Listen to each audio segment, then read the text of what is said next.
സൗന്ദര്യവും അഭിനയവും ഒത്തുചേർന്ന അപൂർവം നടികളിൽ ഒരാളാണ് തൃഷ കൃഷ്ണൻ. കഴിഞ്ഞ 20 വർഷത്തോളമായി ഇന്ത്യൻ സിനിമയിലെ ഏറ്റവും മികച്ചതും വിലപിടിപ്പുള്ളതുമായ നായികമാരിൽ മുൻപന്തിയിൽ തന്നെയാണ് തൃഷ. തമിഴ് സിനിമയിലെ പ്രശസ്ത താരം ദളപതി വിജയുമായി തൃഷ പ്രണയത്തിലാണെന്ന ഗോസിപ്പുകൾ പരന്നതോടെ തൃഷ ഒന്നുകൂടെ മാധ്യമങ്ങളുടെ ശ്രദ്ധാകേന്ദ്രമായി. എന്നാൽ വിജയ്ക്ക് മുൻപേ തൃഷ പ്രശസ്ത തെലുങ്ക് നടനും പ്രൊഡ്യൂസറുമായ റാണ ദഗ്ഗുപതിയുമായി പ്രണയത്തിലായിരുന്നു. റാണയെ അറിയില്ലേ? രാജമൗലിയുടെ ബാഹുബലിയിൽ പ്രഭാസിനൊപ്പം, അല്ലെങ്കിൽ ഒരു പടി മേലെ എന്ന് തന്നെ പറയാം, അഭിനയിച്ച് തകർത്ത താരം. ഒന്നും രണ്ടുമല്ല, നീണ്ട 10 വർഷമാണ് റാണയുടെയും തൃഷയുടെയും പ്രണയബന്ധം നീണ്ടു നിന്നത്. ഇരുവരുടെയും കടുത്ത ആ പ്രണയം തകരുവാൻ കാരണമെന്താണ്? വർഷങ്ങളോളം നീണ്ടുനിന്ന ആ സൗഹൃദവും പ്രണയവും ഒടുവിൽ ഒരു വേർപിരിയലിൽ എത്തിയതെങ്ങനെ?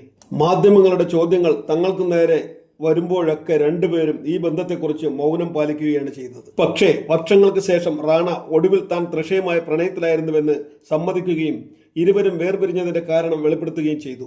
പ്രശസ്ത ബോളിവുഡ് സംവിധായകൻ കരൺ ജോഹർ അവതരിപ്പിക്കുന്ന കോഫി വിത്ത് കരൺ എന്ന ഷോയിൽ SS രാജമൗലിക്കും പ്രഭാസിനുമൊപ്പം എത്തിയപ്പോഴാണ് റാണ തൃഷയുമായിട്ടുണ്ടായിരുന്ന ബന്ധത്തെക്കുറിച്ച് ഒരു തുറന്നു പറച്ചിൽ നടത്താൻ തയ്യാറായത്.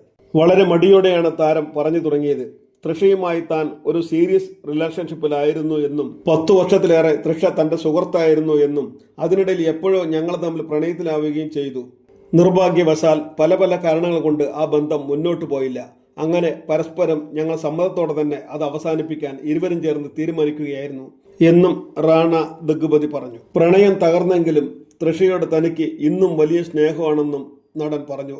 ഒരിക്കൽ തൃഷ ഇന്ത്യ ഗ്ലിറ്റ്സ് തമിഴിന് നൽകിയ അഭിമുഖത്തിൽ സൗഹൃദം ഉണ്ടെങ്കിലും ഇല്ലെങ്കിലും റാണ ദഗ്ഗുപതി താൻ എന്നും ബഹുമാനിക്കുന്ന, തനിക്ക് എന്നും വലിയ ബഹുമാനം തന്നിട്ടുള്ള ഒരു വ്യക്തിയാണെന്ന് തൃഷയും വെളിപ്പെടുത്തിയിരുന്നു. പക്ഷേ റാണയെ പ്രണയിച്ചിരുന്നുവോ എന്ന ചോദ്യത്തിന് തൃഷ ഒരു ചിരി മാത്രമാണ് മറുപടി നൽകിയത്. എന്നാൽ അതിന്റെ യഥാർത്ഥ കാരണം അതൊന്നുമായിരുന്നില്ല. ഒരു സിനിമാ നടിയെ വിവാഹം കഴിക്കുന്നതിൽ റാണയുടെ കുടുംബത്തിനുള്ള എതിർപ്പ് കാരണമാണ് ഇരുവരും വേർപിരിഞ്ഞത് എന്നാണ് സൂചന. പിന്നീട് ഇന്റീരിയർ ഡിസൈനർ മിഹിമ ബജാജുമായി പ്രണയത്തിലായ റാണ അവരെ വിവാഹം കഴിക്കുകയും ഒരു സന്തുഷ്ട കുടുംബജീവിതം നയിക്കുകയും ചെയ്യുന്നു. എന്നാൽ തൃഷ ബിസിനസ്സുകാരനായ വരുൺ മണിയനെ വിവാഹം കഴിക്കാൻ തീരുമാനിക്കുകയും എൻഗേജ്മെന്റ് അടക്കം നടത്തുകയും ചെയ്തു. പക്ഷേ ആ വിവാഹം നടന്നില്ല. ഇന്ന് തൃഷ വിജയുമായി പ്രണയത്തിലാണെന്നുള്ള ഗോസിപ്പുകൾ അതിന്റെ മൂർധന്യത്തിലെത്തി നിൽക്കുമ്പോഴും തൃഷയുടെ ഭാവി ഏതാണ്ട് തുലാസ് പോലെ ആടിക്കളിച്ചുകൊണ്ട് നിൽക്കുന്നു. എന്തായാലും തൃഷയ്ക്ക് നല്ലത് മാത്രം സംഭവിക്കട്ടെ എന്ന് ജി മീഡിയ ആശംസിക്കുന്നു.